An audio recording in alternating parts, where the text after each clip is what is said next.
All right, welcome back to episode 2 of Love the Process podcast. My name is Tom Patterson. I'm here with the coaches and trainers of Team Judah Nation and Process Academy, Aki Dean, Keo Santos. And as of filming this today, we are squarely in the good portion, the front portion of the AAU season in late March. So there's a lot going on in AAU, in travel basketball. So we want to kind of talk about that and kind of start from the beginning of what is AAU, the different levels of that. You're playing for AAU team. Is that team in a beginner, intermediate, elite type thing? There's all these different versions of that. So we want to kind of break that down for you watching so you'd have a better understanding and then move into this AAU season and what it looks like for us. So Aki. You've been doing this for a long time. You've done AAU teams from, you've had third graders on an AAU team. Yep.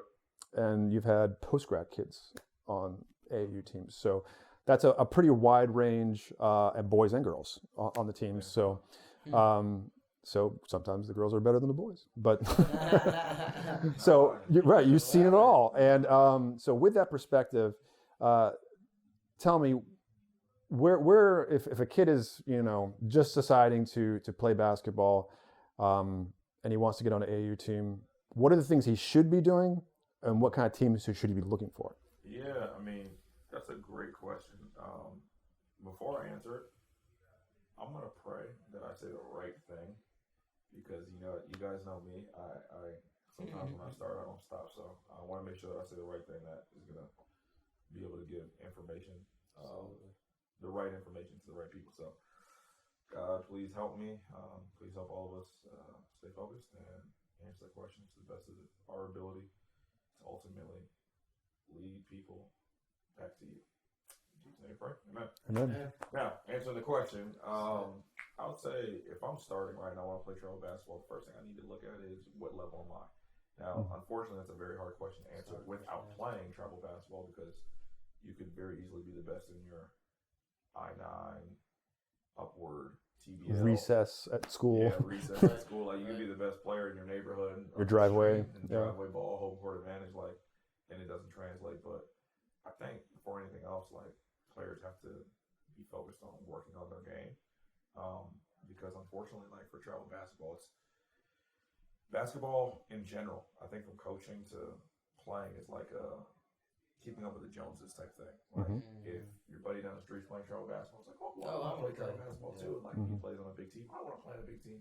And you have to figure out what's best for you. And so I think getting better is first and foremost. Then when you're looking for a program, especially at a young age, if I'm an elementary schooler and I'm in a small market, let's say like Tallahassee, I'm not trying to go travel all across the country. Right. Now, I don't think there's necessarily a bad thing after you played and you realize that you're good and you want to get an experience and see people from other regions. Right. But the percentage of players that's in that boat is about 1%. I think it's part of this too, if I can interrupt, what does it mean to you? You know what I mean? I think that question kind of segues into that. And maybe, this is kind of where the parent comes in to help them kind of figure out what it means to them. Because, I had actually a good conversation with a first grade mother the other day, and she made it pretty clear to me. She was like, my first grader still wants to play with bubbles. Like basketball is just something he just wants to do with his friends. He wants to run around and play. And so they had a good idea of what basketball meant to them at that time period. Yeah. She even mentioned, she was like, when, he's a little older, he's taking it a little more serious, and I see it, then it's a different case of where we're going to go. So I think knowing what you want out of it is important too. Is it just for fun? Yeah. Is it was just for fun, now I'm ready to get challenged a little bit? Yeah. Or do I really want to go all in? You know what I mean? And I think, if you're a young kid or you're a parent of a young kid, and you think that your child may want to pursue basketball at all, put them in a program that's going to develop things that are going to last and stand the test of time for basketball. So, well, even before that, so what I did with my son, I loved basketball. So I put a basketball in his hand and he liked it. And we put him in these little leagues and stuff. And Gavin had what's called a love-hate relationship with basketball. He loved to play it. he hated to lose. Yeah. So I watched his response when he lost games, because you're going to lose games no matter what. At some point, his response was he immediately went back in the driveway and wanted to get better. Yeah. I was like, okay, that's what I needed to see. Yeah. And then we can pursue this, because if you're willing to work at it and do it without me telling you to do it, and get up shots and work on your skill, then this is probably something that is going to drive you. But if you lose and you sit and you don't touch a basketball for another week or two, maybe it's soccer, maybe it's swimming, you know, or maybe it's rec. Yeah, or maybe it's I-9 forever. You know what I mean? Nothing wrong with it. Nothing wrong with it.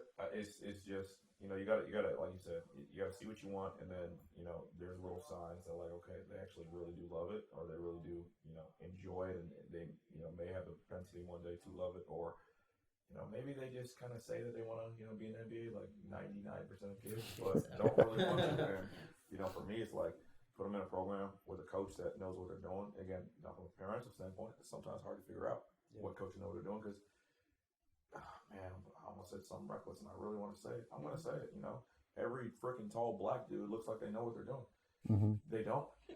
Parents, I'm just going to keep it 100 with you. Like, that's really, unfortunately, what sometimes people think is like, you look like you played basketball. You must know what you're talking about from basketball.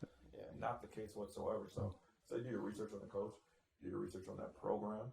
I'll take it a step further with that, because this is something I've thought about. I played high school basketball. Yeah.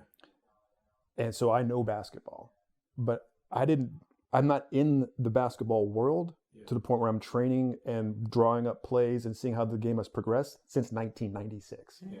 Right? So does that mean that I should be a high level coach, or should be coaching kids? No. Yeah. I mean, if you're not in it, doing it every single day, and have changed with the last couple of decades, just because you were a D1 college kid, right, and now 20 years have gone by. And I'll go even a little deeper. Like, what type of player were you? Right. You know what I mean? Like, let's say I was the best player to come out of Tallahassee if I was from here, right? Mm-hmm. And I went Division I, and I had a great year, but it was like I was an athlete. I was faster than everybody. I jumped higher than anybody, and I was a gifted shooter. Doesn't mean I know anything about basketball. We know there's a lot of dudes that are successful in basketball that have the worst IQ, can't remember a play, don't know anything about it. Look, dudes like that on my college team. They're pro-am superstars, but they didn't get no tick in college because they don't understand basketball. So, yeah, it's really important that, like, you get with the program that is going to develop those things. And then, honestly, like, that is going to, and I think this is probably the most important from a basketball standpoint. I think the human being side is huge, which we'll touch on a lot as we continue. But from a basketball side, you're going to actually develop as a player. Mm-hmm. There's a ton of kids that I've worked with. We're talking elementary schoolers, that we're not going to be super tall. Mm-hmm. You tell by their parents. And even if they hit 6'3", 6'4", it's not tall in basketball. You're a guard. You're a point guard. Yeah. You're a 2, maybe.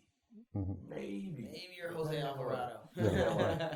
So, and they're playing on teams because they're, let's say they're a good shooter. And I'm thinking of one particular case. Like, I was like, cool, you're making shots, you're winning games, you're playing for a team that, you haven't learned anything about anything. They get a bunch of really athletic kids at a young age. They press the whole game, which is cool. Nothing wrong with pressing. We press. Right.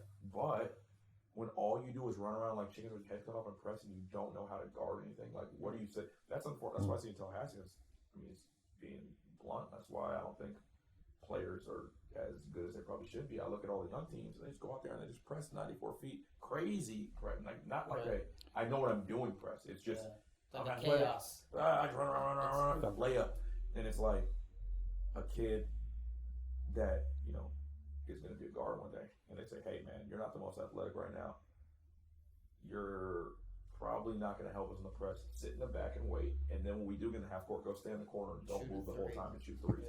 Like, you're going to win games, but what are you getting out of it? So being on a team that's going to actually allow you to develop as an individual basketball player, put you in situations that you're going to have to be in when you get older, I think that's very important. And play.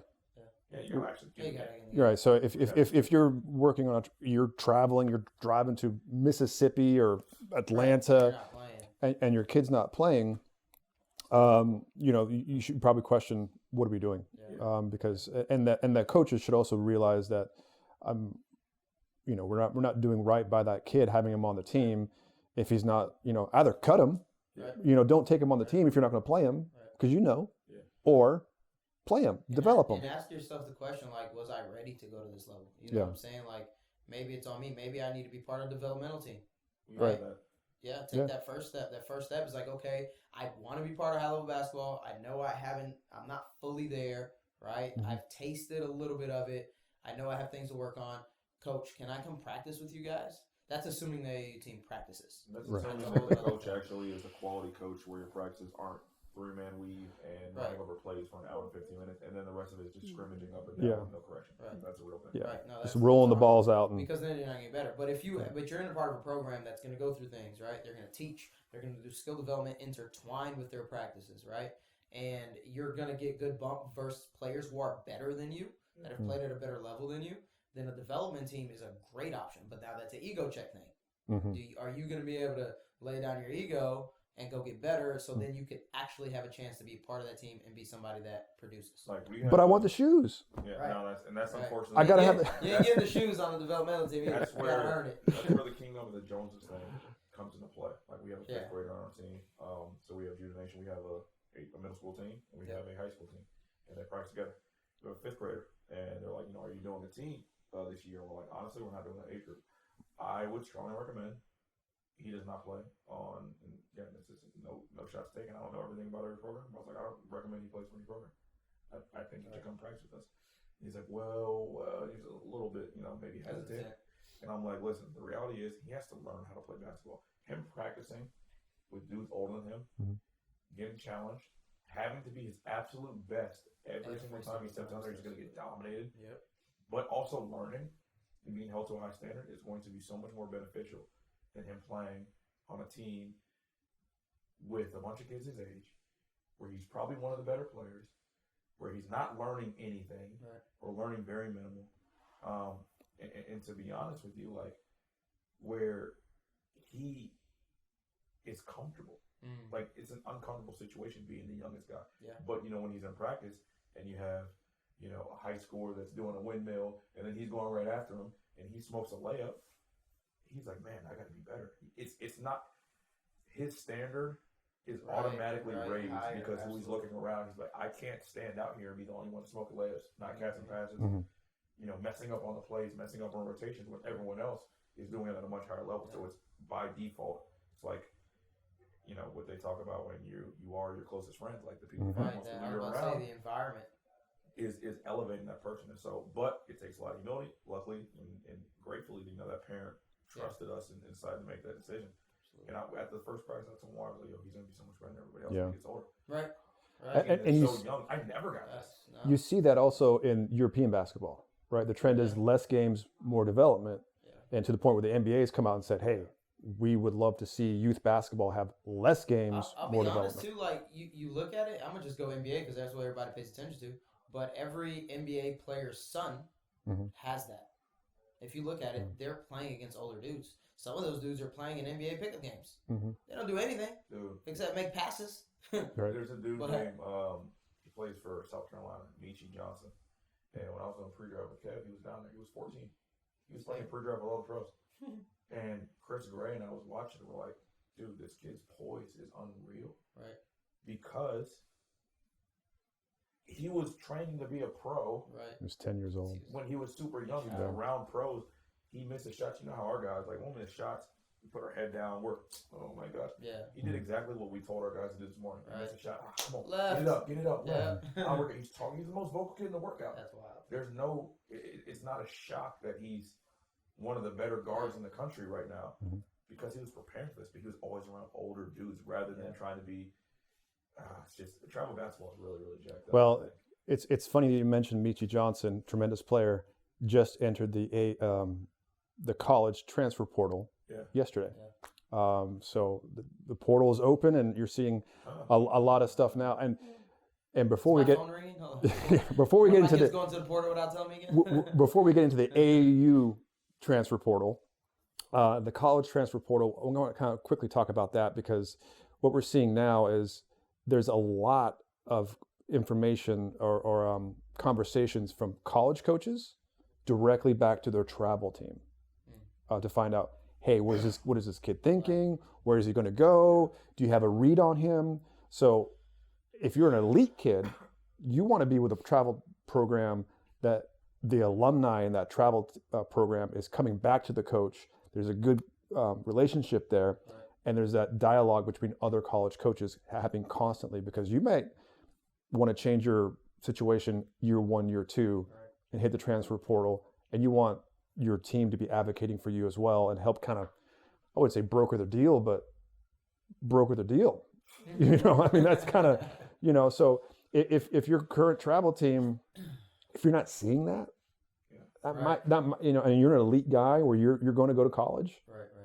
you want those people on your side too. So having said that, the AAU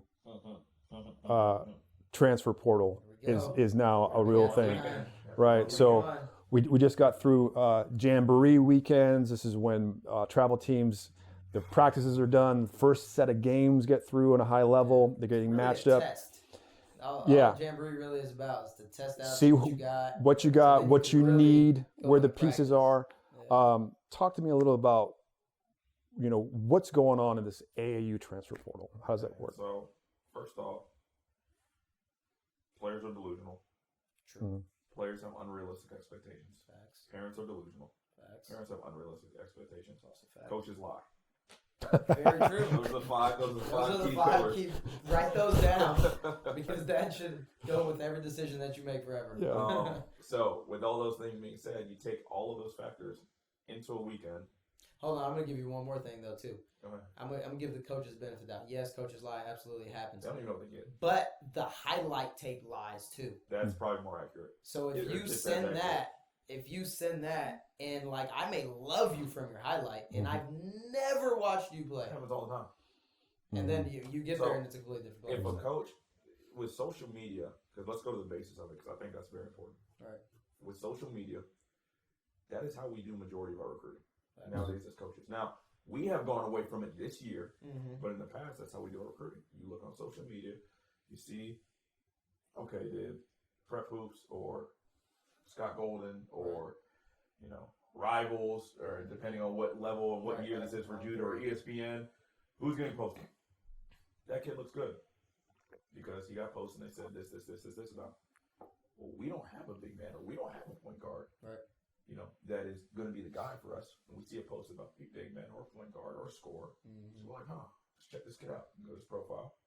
He obviously posts some highlights of himself. Yeah. You see some highlights. You're like, all right, man. Show some athleticism. Now, certain coaches will go watch film. Certain coaches will try and see them play in person. A lot of coaches will not. Right. They'll go strictly off of that. Man, this kid, when you go to prep, oh man, he's ranked number 45th in Florida. Right. Man. Now, let's keep it a buck. Sometimes Prep Hoops doesn't even see you play. They might watch you play one time and rank you just because of what the coaches posted about you. Right. Right. So they don't even know. So there's so many different dynamics. You put all those things together. You take a kid. You don't know anything about this kid's mannerisms. You don't know anything about his work ethic. You know nothing about his personality. You know nothing about his family situation, because every time you talk to someone on the phone, You know it's zero. always good. You know zero flaws. Yeah.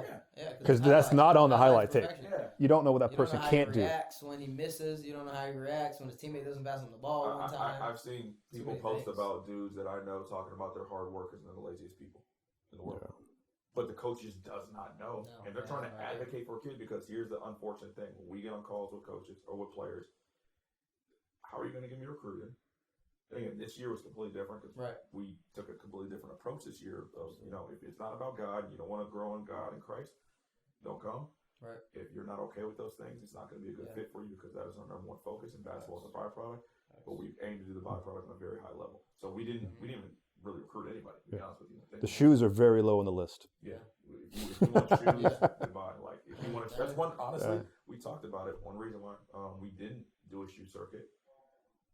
The reason was we prayed about it, but a logical reason we thought about was like, I want to see who really is with us. Right. I want to see who's Right. fake and Right. who's with us because we're on a shoe circuit. Because we had the and patch. who actually believes in what we're about.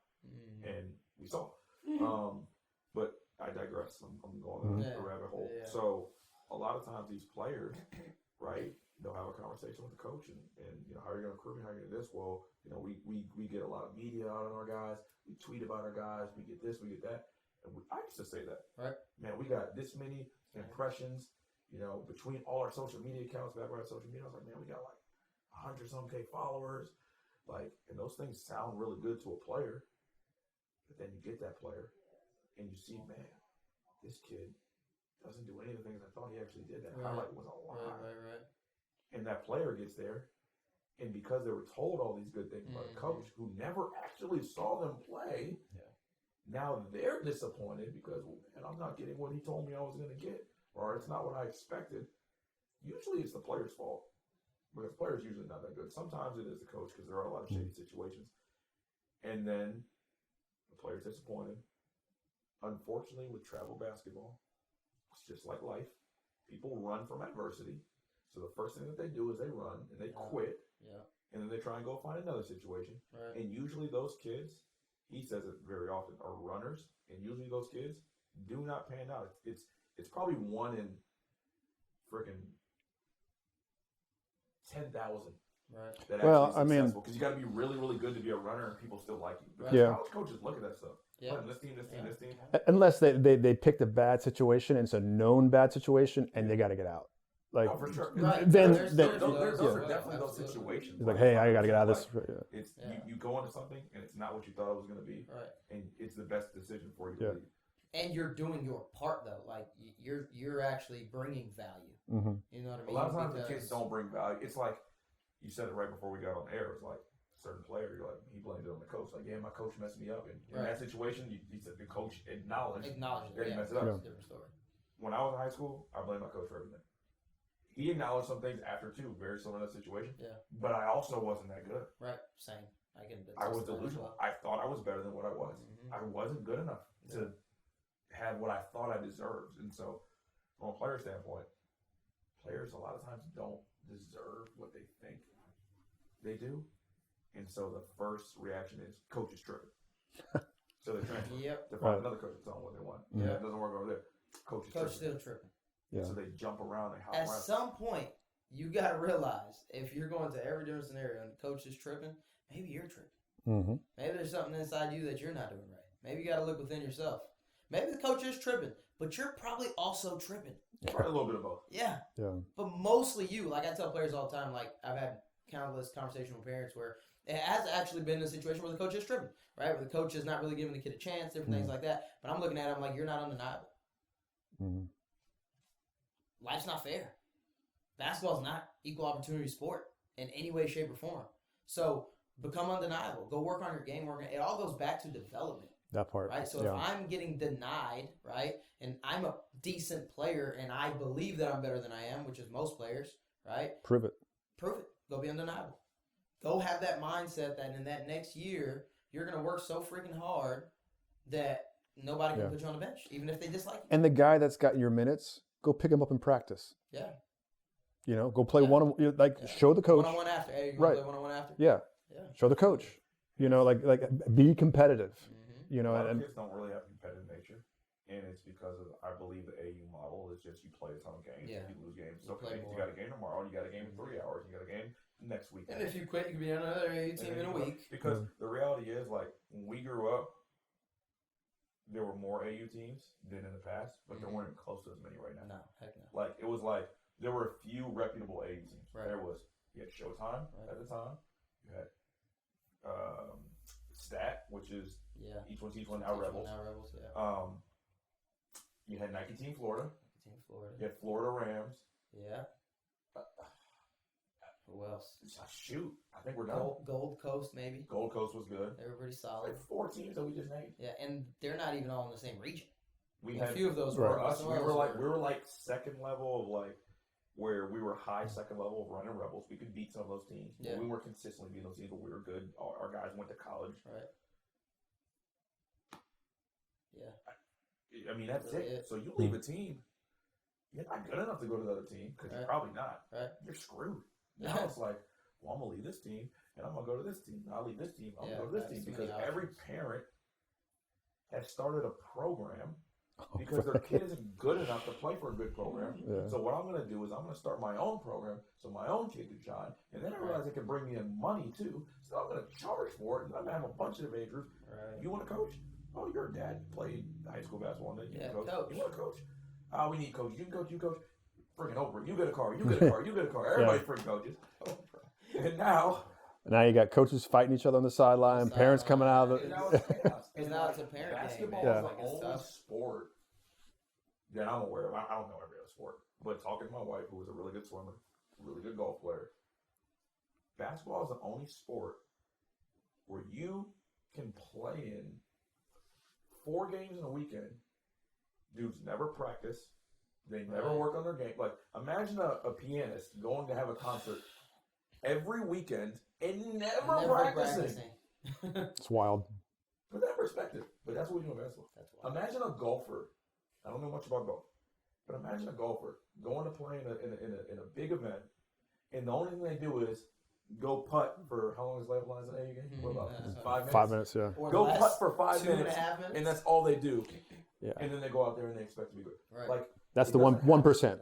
Does it? But Yeah. basketball, it's a common theme. Yeah. And because now, and then I'm going to get off of it, but I think it really does apply to the transfer portal, you have everybody has a camera. Yeah. And so now, back when we played, MJ and I was watching last night. He was asking like, Oh yeah, hey, dudes that got highlights. Yeah, he was like, hey bro, he asked me about Antonio Blakeney. Because I don't know, he just randomly asked it. And then it turned from Antonio Blakeney to, did you ever work out this dude? And he asked about Corey Sanders. And I was like, yeah, I worked him out. And then we were bored, and I was like, I was going to look up Corey Sanders' highlights. So we watched his highlight, then we watched another highlight, then started going down a rabbit trail. And then we got to Austin Rivers.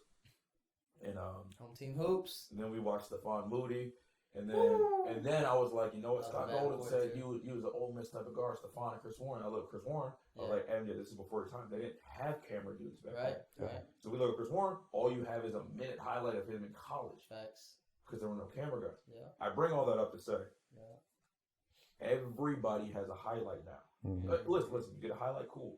The problem is, back in the day, you had to be a guy. Key Dean was never getting a mix. Caio Santo was never getting a highlight. I did have a highlight. You know what my highlight was? I paid Oak Hammock Videos to do a mix of my game film so I can do a highlight and send it to a college coach. It wasn't I pay somebody to come and take a bunch of clips of me, right? Of me in a game where I have 6 points. But through the layup lines. Dudes are talented nowadays, Make man. it look like I dropped 20. When they shoot when they're in their shooting shirt and warm up lines, you see them shoot. You never see the ball go in. Yeah. There's a player that was on Judah that there's a lot of players that have left over the years that left, and he had a highlight, and it was so tough. Like that dude, whoever did it needs a raise, bro. Right. It was elite. But then I told Aaron this last night. I thought about it. I was like, wait, hold on. I rewatched it. He made the ball 2 times. Right. It was like over a minute highlight, but it looked smoke and mirrors. Actually focus on it. Camera dudes are magical. But why does that matter for the transfer portal? Well, one, that's unfortunately how coaches recruit. It's all highlights. Yeah. So you get a product that is fake because the dude made 2 shots, but it'll only get 30. Right. Yeah. He does a tough move, shot it, and it clips before the ball goes in. Right. So he Smoke. probably missed. Smoked the layup. As he pulled. But it looked tough, so coach's like, oh man, he can do this, he can do that, he can do this. So that's fake. Secondly, when a player does post it, they're getting a lot of positive encouragement from their friends. So they're getting reposting it, and the brothers, and you're my slime, tough, ninjas. Stuff. Yeah. So what does that subconsciously do for a player? Gasses you up. Gasses you up. So now when you go and you don't get the tick that you want, right? Now you're like, bro, what? Yeah. Why am I not getting this? Because you're so used to being gassed up all the time. Right. You can't deal with the harsh reality that you're not as good as you think. Facts. And so, again, it's kind of deep in psychology and all that type of stuff, but it genuinely is one of the reasons why the transfer portal is so big from an AU When you look standpoint. at it, everything is watered down. Like, you going in this is just kind of making me think, like, back when I played, I was a decent player for my high school, and I remember all the people that knew nothing about basketball after a game that we lost would come to me like, you're so tough, you're this, you're that, and I used to walk around like, yeah, I'm tough. And then I was not tough at all. Imagine if you had a few mixes after that. Yeah. too. Oh my goodness! If I had the Instagram likes Yeah. and all that type of stuff, it would have just, my head would have blown out of proportion. So it's not the player's fault. You know what I'm saying? Like, never mind the 7 turnovers. Right. Right. Right. But, man, that but corner who's three. Around you. Yeah. It's I'm gassing having up. this conversation now with a kid that has an opportunity to get drafted. Right. Mm-hmm. Kind of rename unnamed, but like, who's in your circle? Who's gassing you up right now? Who's telling you the truth? Like Damian Lillard, looking back to his thing, he gives praise to his assistant coach, I think it was in college, all the time, because he used to tell Dame, you're not good enough. You're tripping. You're not good enough. You're not even close. And he was like, well, he was at 6 top. I don't remember what he was at. He was top 15 though, right? And his dude's a lottery pick. So he's a lottery pick, and this dude's still telling him, you're still not good enough. Yeah. So Dame came in thinking like, my money's not guaranteed, even though it was for at least that first year. But he drilled it into him so far that Dame didn't think he was good enough.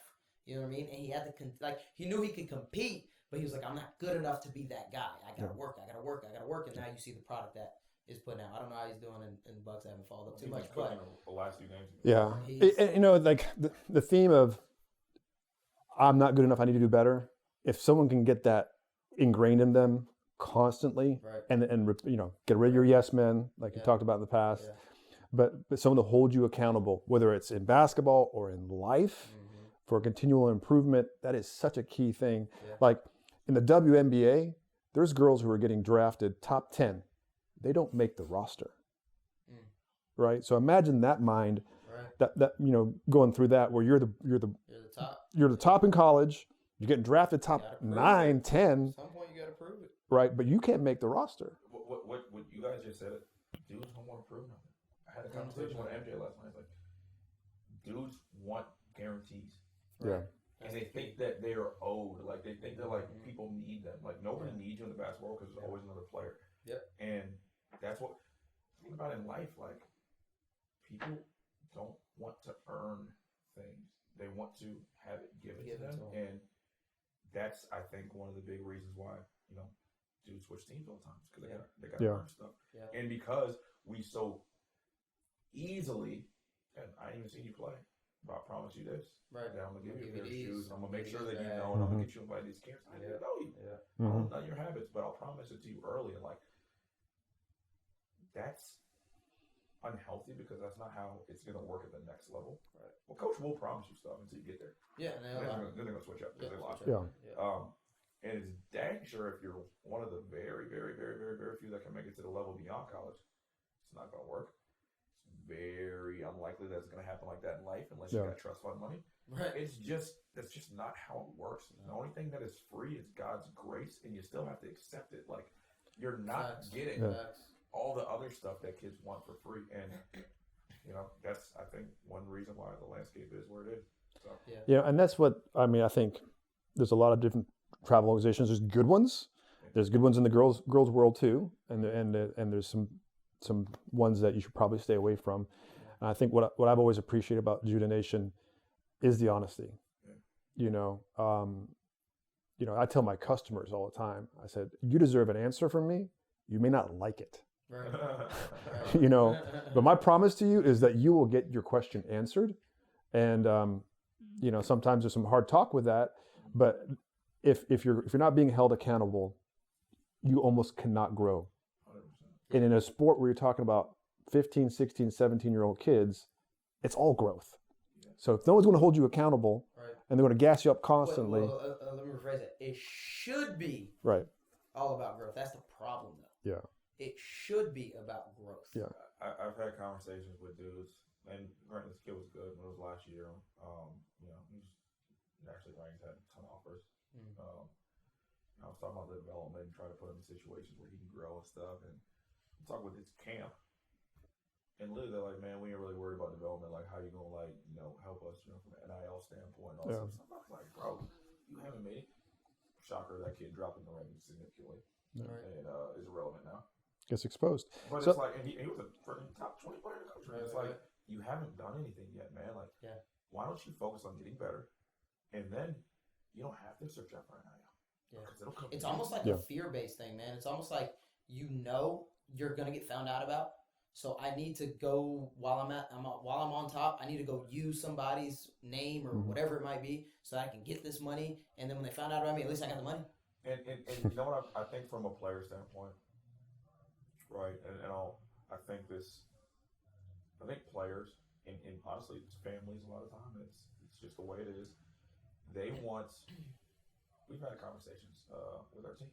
You guys are using us. Yeah. You expect us to, sit on Twitter and make every tweet about you. Mm-hmm. You expect us to make your graphic. You expect us to leave our families and coach the game. Mm-hmm. You expect us to do everything at your whim. Right. Just because you show up and because you can put the ball in the hole and average 7 points a game. Right. That's not how it should work.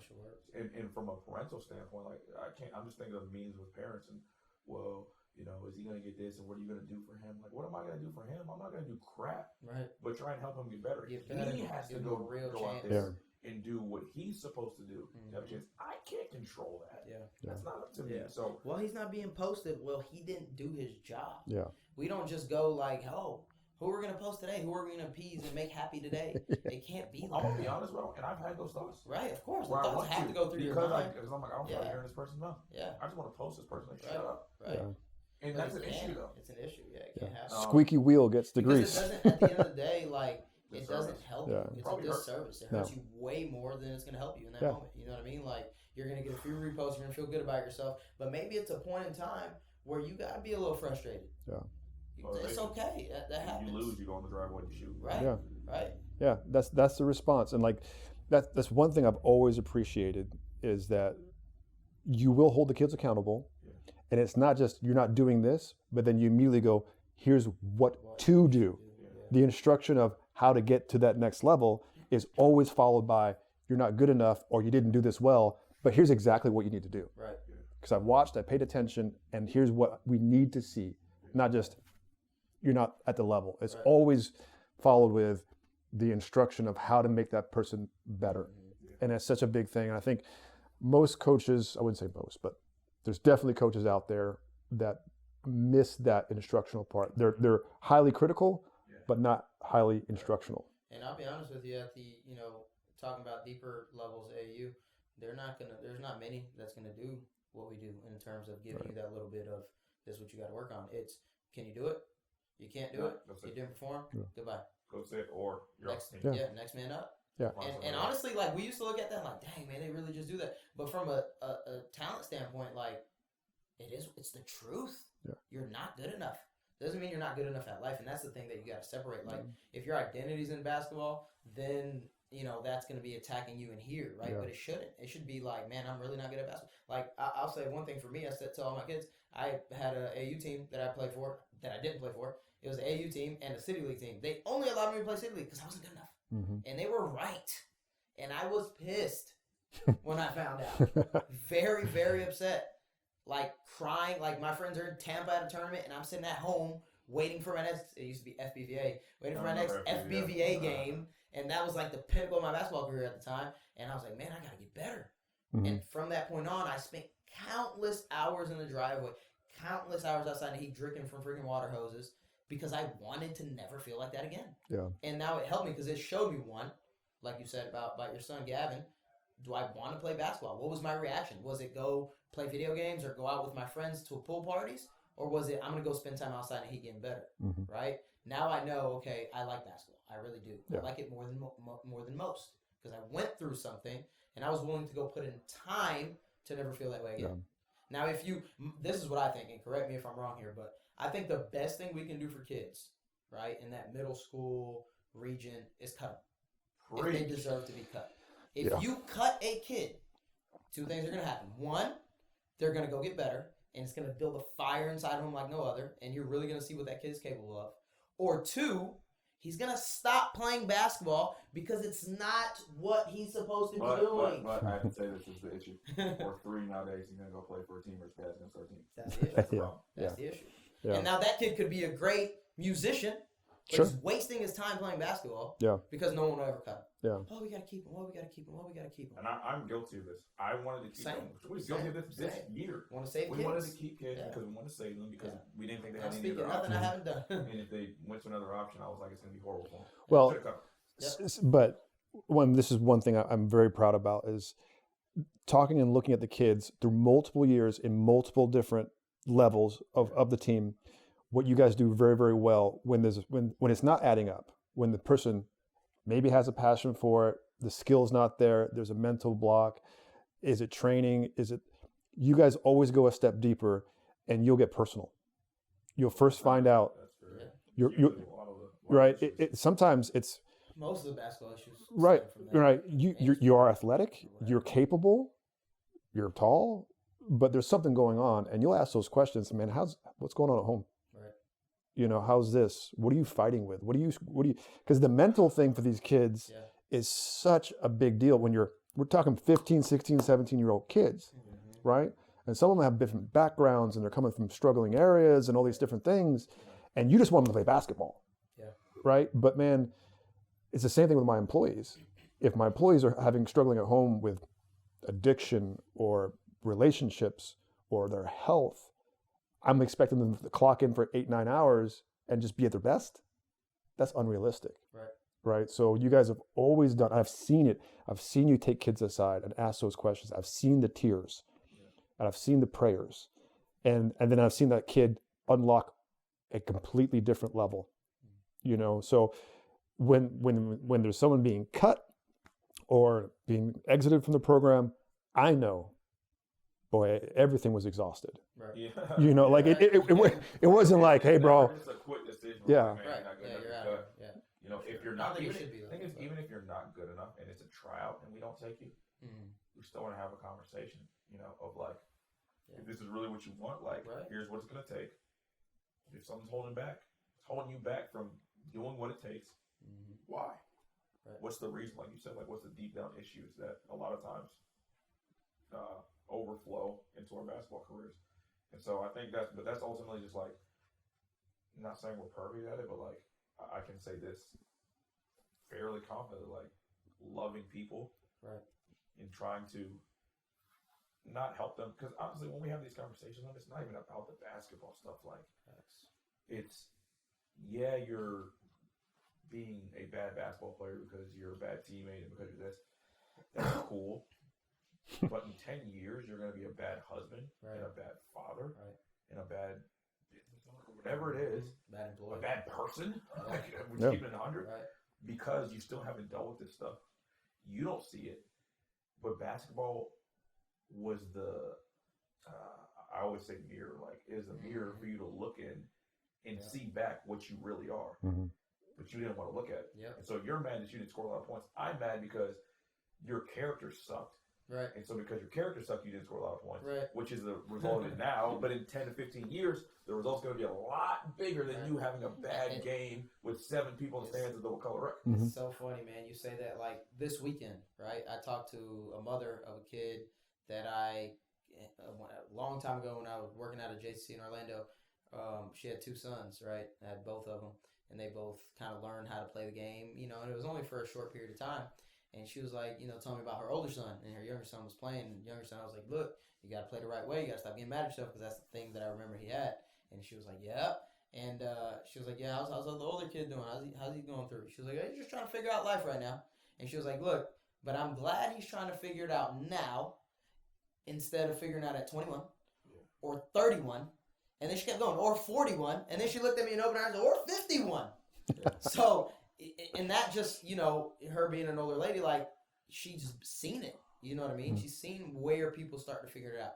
Right now, if you don't deal with those emotions those things that are, like, rising up and stopping you from, freely developing to the player, I'm just talking about basketball, the player you're supposed to be, it's going to stop developing you from the person you're supposed to be. Yeah. And if no one's holding you accountable and then also encouraging and speaking to you about those things, it's not going to come out. So when Coach says, I say this all the time, don't be a runner. There's so many kids that run. They run from truth and go to fake love. And they run from truth and go to fake love. And they run from truth and go to fake love. It's because the families run from it too. Yeah. So they see an example like we have, and what I realized in basketball, I am by no means perfect. I'm still growing every single day. Absolutely. But what I realized in the basketball world is a lot of times parents are just as broken, if not more broken than the kids. Right. But because they're adults, you don't look at them that way, but they are. Facts. You're a 40, 50, 60-year-old and a 12-year-old inside. And so that kid is a 12-year-old inside when they're 17. And the unfortunate thing is, if they don't have someone else speaking into their life, or go through some hard stuff and figure out stuff on their own. By God's grace, because he can do it however he wants. Like a lot of times, those kids continue to be that 12-year-old that dad, abused them when he was young, and they never grow out of that either. And that's the scary thing with our career, and it sucks. Like, it's heartbreaking. Like a player yesterday, someone brought something to my attention about him. I almost cried in the middle of getting rebounds for another player. Like, dude had no idea. Probably watching, because it was MJ. I was getting rebounds, but I'm like freaking about to tear up. I'm like, bro, it hurts. It sucks to see. Stinks. But can't save him. Can't save him. And that's unfortunate. The transfer portal, and I know we'll probably be off it now. It's like, you want to save kids. Mm-hmm. Well, at least we do. I don't know if everyone else. Yeah. We want to save kids. Speak for ourselves, but we can't, and you can't hold them back from doing what they're going to do, because they're going to do it anyways. Yep. So I don't know, man. It sucks, but this year, at least as of now, we have no one in the transfer portal to win. Yeah, and made it one tournament, coach.